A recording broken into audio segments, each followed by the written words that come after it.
Hello and welcome. Firstly, I would like to thank you all for having me on this live event today. I am Darrell Gilmour, the Technical Director here at Skills for Security, and I'll be taking you through this presentation today on training and apprenticeships. So firstly, let's have a look at what we're going to be covering in this presentation. We'll start off with a bit of a Skills for Security overview, a bit of information on who we are and what we do. We'll then look at the challenges that we're all facing industry-wide and how we can help in what we are doing to try and alleviate some of those issues.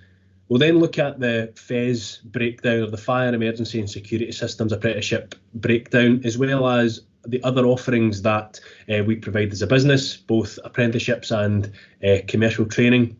We'll look at the funding and the costings for apprenticeships, and then we'll finish off with a little Q&A. So firstly, who are we? Skills for Security are still the largest fire and security apprenticeship provider in the UK. Now with over 500 plus live students enrolled on the programme, we have apprentices enrolled from Inverness in Scotland all the way down to Plymouth and everywhere else in between, as you can see from the map. Over the last 3 years, we've been focused on improving the delivery and growing the business through high quality, accessible training, and with some great success, might I add. We've managed to grow the business over 4 times in the last 3 years and have opened centres in Warrington, Birmingham, Mansfield, Oxford and Glasgow, with our newest flagship centre opened in Watford and planned expansion for delivery in the North East on April this year, which is exciting. The 2 reasons for our growth that we believe have led to some of the success in the last 3 years is that our accessible model for delivery, where we're able to develop bespoke programmes to support employers and their requirements. You may have noticed that we now offer some academy style delivery where some of our larger employers have got bespoke apprenticeship classes or cohorts that we have built and kind of modulated the apprenticeship training to suit their business requirements. And secondly, all of our staff have over 15 plus years experience working in the sector. We put them through continuous teaching and professional CPD to keep them up to date with the latest teaching practices, as well as what's going on throughout the industry. And the benefit of all 10 of our delivery staff is that they're all full-time employed. We don't subcontract any of our teaching out, and all of them that are in Skills for Security have that same passion and drive to provide high quality, standardised teaching to the whole of the industry. Just a bit of a fact in the background of this is in 2019, we only had 1 fire and security tutor. We now have 10. Our organisational staff has went from 9 to 50. Gives us all anxiety, but we're loving every single step of the way.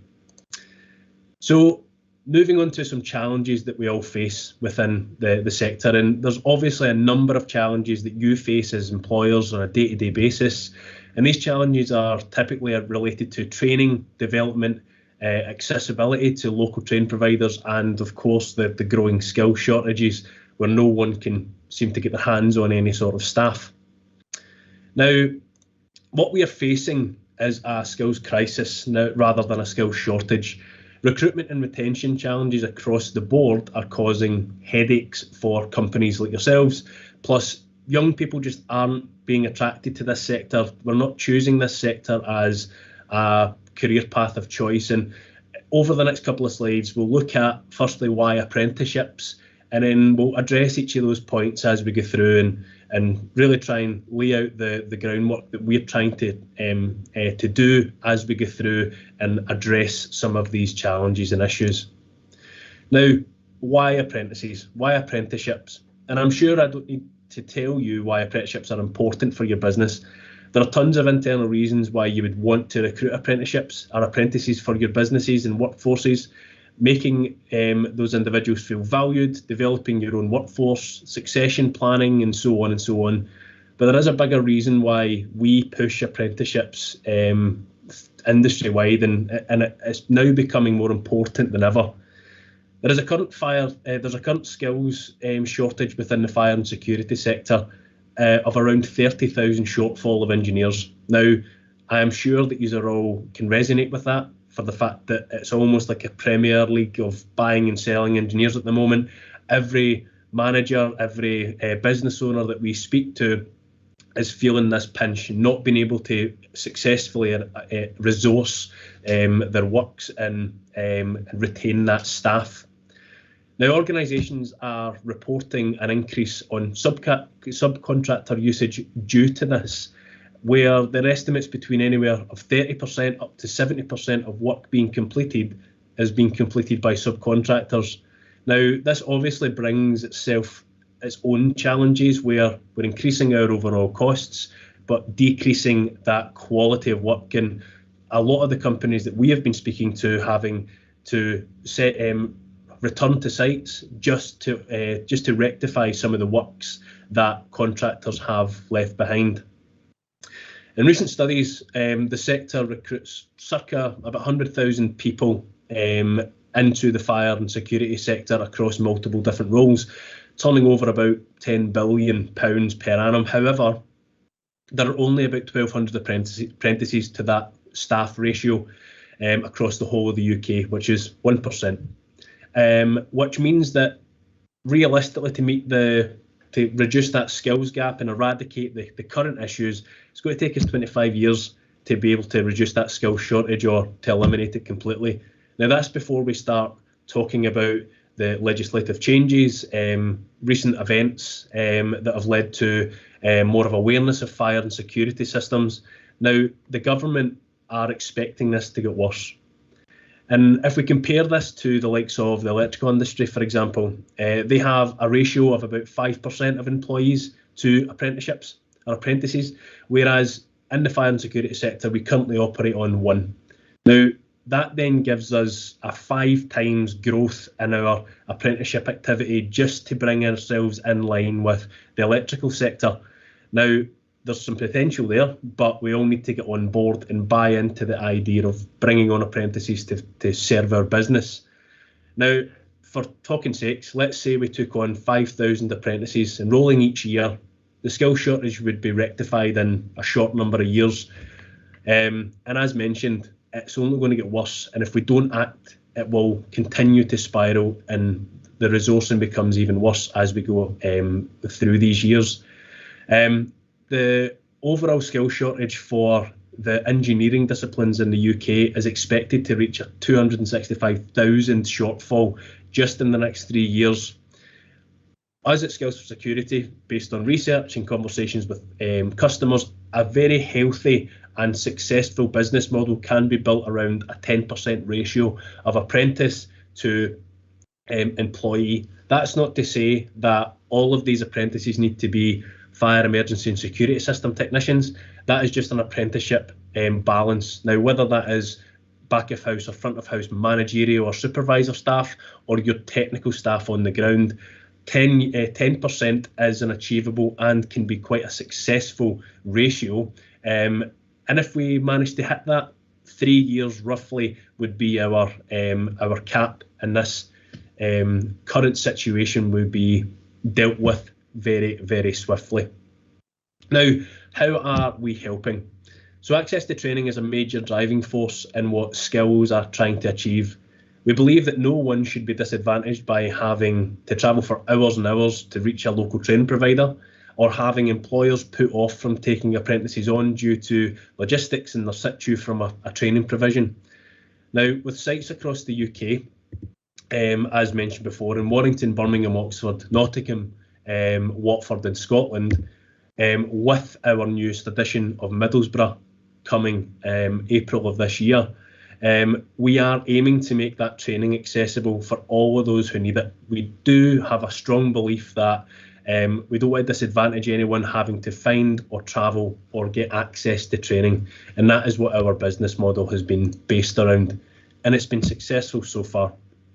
Now, our main and most popular apprenticeship offering is our Technical Fire, Emergency and Security Systems Apprenticeship, or FES for short.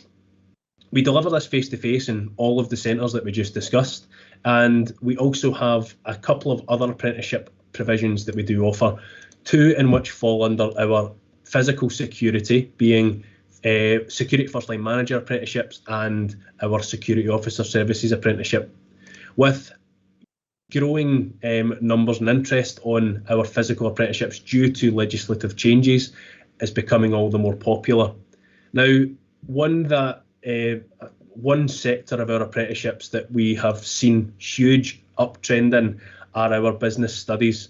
This allows those who are seeing engineers move into managerial roles, whether it's team leaders, customer service, or becoming a supervisor. Each of these are excellent for developing that skill set of the individual, as well as developing back of house staff and keeping your organisation running. It also gives some additional benefits for progressing that individual in their career, especially when it makes them feel valued. It develops their leadership qualities and helps you retain them for at least an additional 15 to 18 months, which in the current climate is quite vital.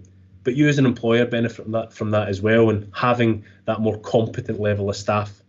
But out with apprenticeships, which are all fully funded by the government, we also offer a number of online technical accredited courses that are CPD accredited, aimed at engineers, project managers, surveyors, salespeople, all to make them more aware and give them a good understanding of standards and codes of practice and how we apply them industry-wide.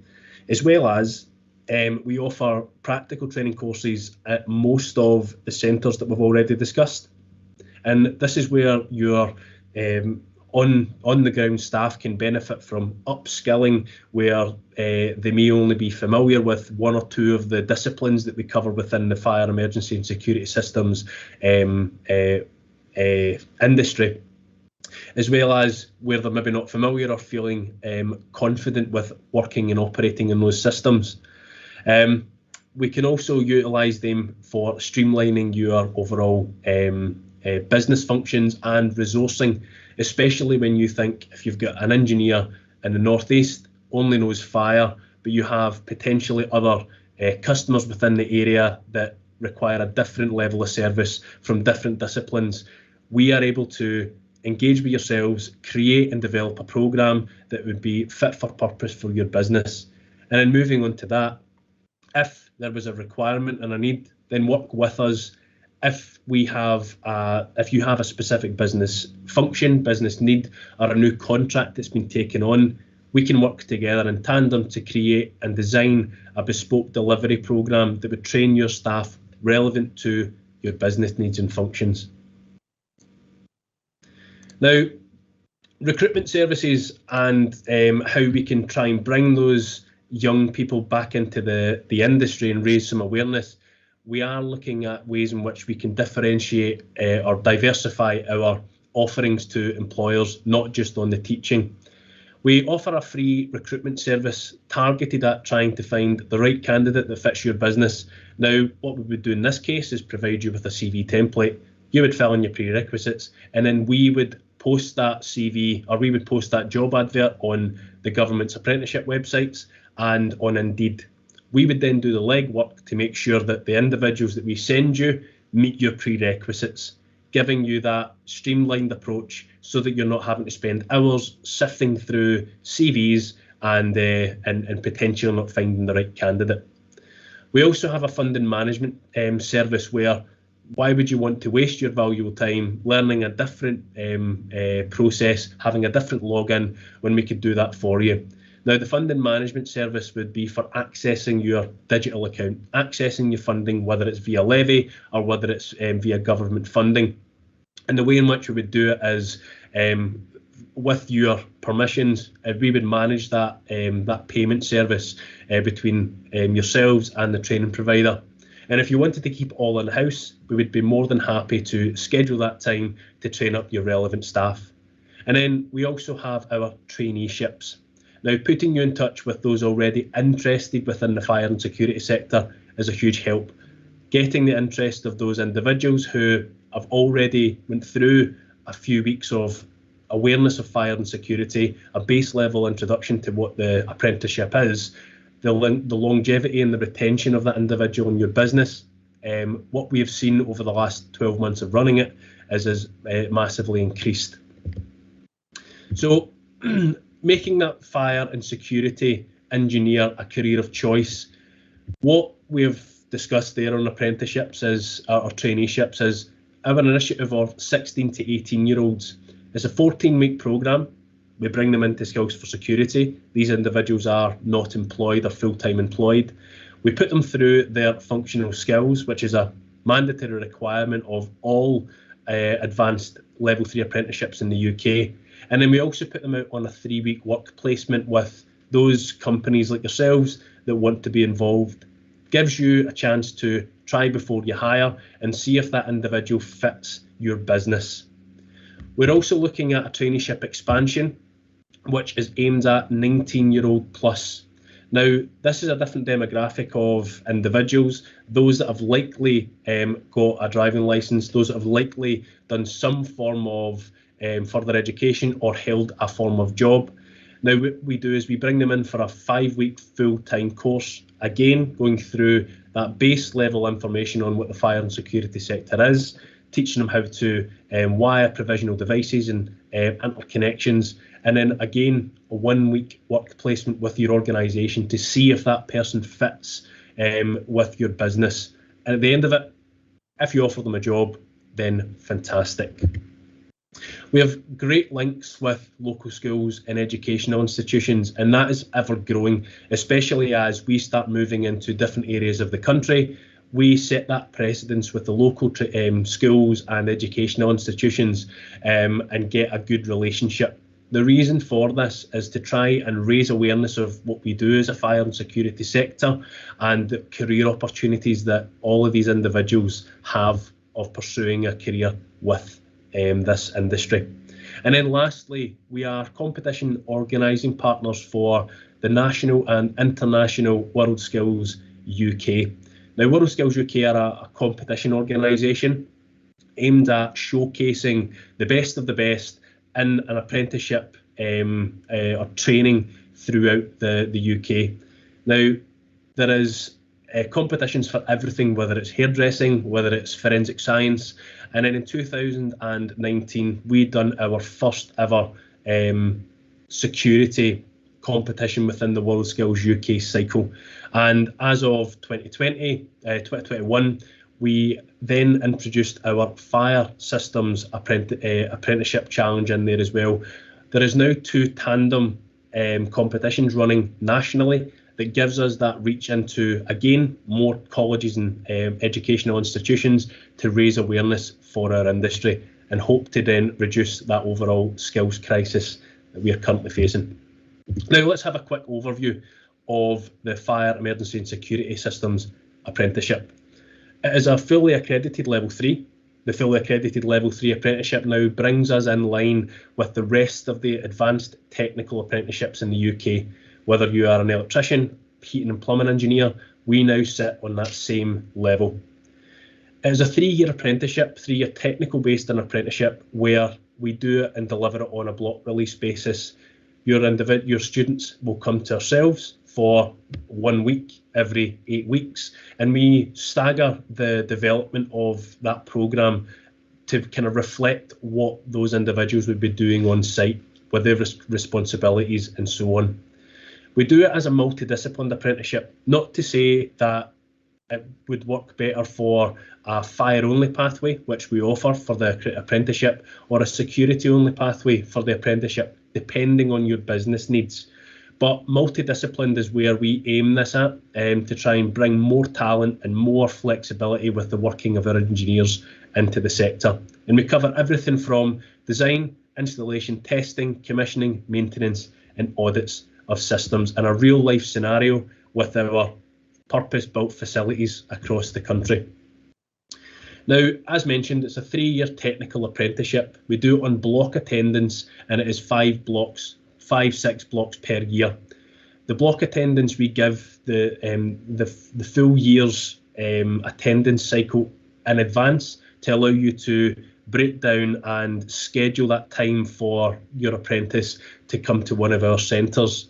We do an end of block assessment, we do an end of year assessment, and then all aiming towards our endpoint assessment for the end of the apprenticeship, and have that continuous communication with yourself as an employer all the way through that journey with our scheduled 12 weekly or quarterly reviews.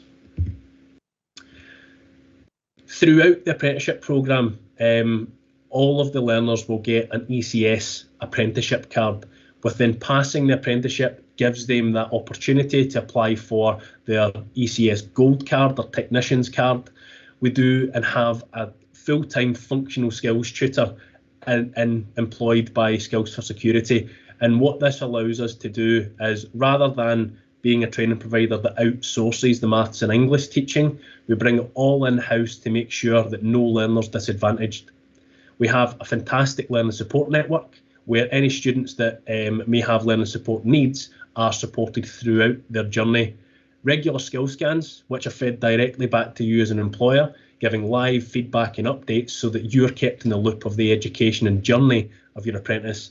And as mentioned, we have those regular quarterly one-to-ones with yourselves and the apprentice, just to make sure that everyone's on track, and that opens everything up for that discussion on where can be developed, what needs to be done on the employer side, and any live feedback from yourself as an employer to us as a training provider. Now, the idea of the curriculum goals is, at the end of first year, we teach the students to be competent up to a certain level of installation. Now, that is completing basic tasks, first and second fixing, interconnections and system infrastructure, where that is, by the end of year one, they should be competent in doing so, allowing you to start getting some more out of your apprentice and giving them some more responsibility. At the end of year two, self-sufficient in completing technical tasks, provisional programming, and technical fault-finding tasks, whether it's carrying out maintenance work, and so on. And then by the end of year three, we expect every one of our apprentices to be completing tasks that you would expect from a fully qualified engineer, whether it is system audits, takeovers, and so on. And then just to give a little summary on how the funding works. If you're a levy employer, which is someone who has a wage bill of £3 million or more, you will get access to a digital account, or everything via a digital account. That monies is then transferred to the training provider out of your levy pot, which is just a levy tax that all larger companies are subjected to. If you don't use it, it gets taken back away from you. Any non-levy companies, which fits with the vast majority of the profile throughout the UK or in this sector, 19 plus, it is fully funded up to 95%. 16 to 19, it's 100% funded with an incentive. Now, what I mean by 95% is the last 5% would be an employer contribution, meaning that the most you would pay over the 3 years would be £900, which would be £300 per year that your apprentice is on the programme. So even if you are falling into the category of taking on someone that's 19 plus, the most you'll ever have to contribute is £900 over the 3 years.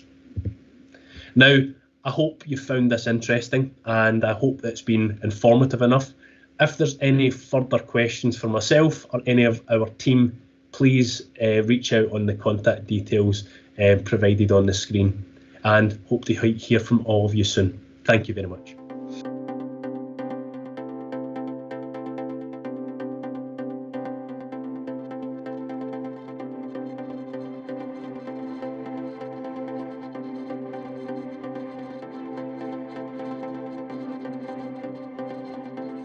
So hi Darrell, it's great to have Skills for Security back at Fire by Live. As a partner for the event and a speaker, why did you want to get involved? Well, from the Skills for Security point of view, it gives us a different audience to reach out to talk about apprenticeships, talk about training, and to really drive and push that message on why we think apprenticeships and upskilling the industry is so important. And that's a topic that we definitely want to support as well. And why is it so important to help the fire industry upskill? Well, you look at the recent disasters that have happened on a national scale, and we never seem to learn from any of these disasters. And we're now starting to see a lot of people get into the fire industry based on, oh, looks like a lucrative part of something I can build into my portfolio of delivery. Now, there is a lot of legislation and a lot of considerations when installing, designing, commissioning, and so on a fire alarm system, and not done properly can lead to catastrophic failure of a system. And then we just start to look at the recent tragedies, and if we had a educated industry that know what they're looking for, know what they're talking about, and know how to install, design, and commission and maintain these systems, we could have quite easily avoided a few of them. And once again, we're hearing that buzzword of competency. Yes. Yeah, it's quite a big topic this year. We're finding a lot, not just at our event, but also lots of other events. So you mentioned the skills gap taking place in the fire industry. What do you think the core reason for this is? Numerous of reasons, and having conversations as we do on a weekly, daily basis almost, with concerns around bringing new people in, as concerns around businesses trying to be able to afford apprenticeships and afford to upskill. It's just one of these unfortunate things that has seemed to have snowballed over a couple of years, where we've stagnated for so long. We've got used to not having to upskill or promote apprenticeships and drive that new talent into the sector. And that's the reason why we wanted to partner with yourselves, and what we do on a national scale is to try and raise awareness of why it is so important. And if anybody has any concerns that they would like to discuss, more than happy, reach out. We've dealt with different queries from different areas of the sector, different areas of the UK, and they all vary. But we're here and we've got the experience to try and talk you through it and at least give some guidance on how you can best go forward. And for some of the business owners that may be watching today and who might be looking at hiring an apprentice, what do you think their biggest concern might be, and how can they mitigate it? One of the biggest concerns that we've found recently is trying to attract young people into the sector, where they don't know how to reach out. They don't know where to find these young people. They don't know where to find the resourcing for their apprenticeships. Now, again, reach out to us. We have fantastic key links with educational institutions, schools and colleges, where we can put you in touch, whether it's for career fairs, whether it is via our traineeship scheme. But that's typically a lot of the issues around, well, where do I find these young people? Where do I find these people that I want to try and attract that are right for my business? Easiest answer, get in touch with ourselves, and more than happy to talk you through any of these above processes or concerns you may have. And lastly, as an extension of the British Security Industry Association, Skills for Security clearly has an abundance of security knowledge. But what makes you qualified in the fire industry? So we've got 10 deliverable staff, 75% of which have served their time as multidiscipline engineers. We put ourselves and our staff through endless amounts of continued professional development, whether it is through fire-specific and regulated qualifications, but we are also an accredited member of FireQual. So we deliver the FireQual units, whether it's your fundamentals for BS 5839 Part 1 and 6, and we have got really good at it, is the easiest way to kind of encapsulate that. But all of our staff, regardless if it's for security or for fire background, they are trained and competent for delivery, whether it is for apprenticeships or whether it is commercially to upskill the rest of the industry via FireQual and via our normal day-to-day training. Well, thank you, Darrell. I really appreciate you asking our questions and for speaking at Fire by Live this year. If anybody has any further questions about apprenticeships and how they can get involved, Skills for Security have an exhibitor booth in the exhibitor portion of the platform. Please do reach out and speak to any member of the team and get involved. Thank you.